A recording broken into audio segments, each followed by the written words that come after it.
Hello traders, it's Tuesday. I'm going to focus on a bit of a price action know-how when managing trades. I'm using the Sonic system, and there's a signal here to go long. Remember that trading is risky. Please don't trade with funds you cannot afford to lose. This signal here to go long is on the E-mini S&P. It's just one contract that I'm trading, and if you're new to trading, just remember that practicing first is really important, then start off with the micros.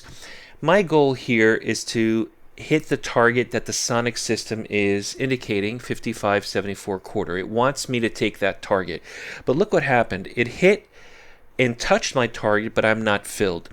A little tip that I want everyone to focus on is not letting this turn into a losing trade. The next time that the market hits that target, if I don't get filled, you should close your position.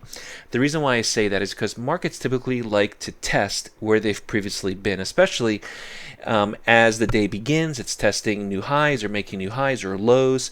So you can see that it hit the target that the Sonic told me, but it hasn't gone through it and it hasn't filled my limit order. Limit orders are a first come, first serve. That's how it works. And now it got filled and it went through it.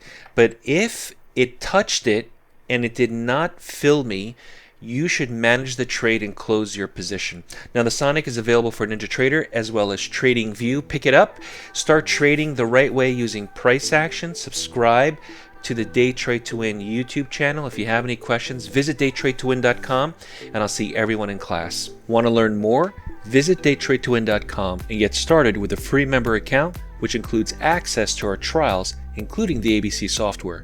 Start learning the right way by using price action and avoid using conventional indicators. We offer unique strategies and proprietary software, including the Sonic system. Join Accelerated Mentorship and get instant access to all our software. Let's get you set up in the next training.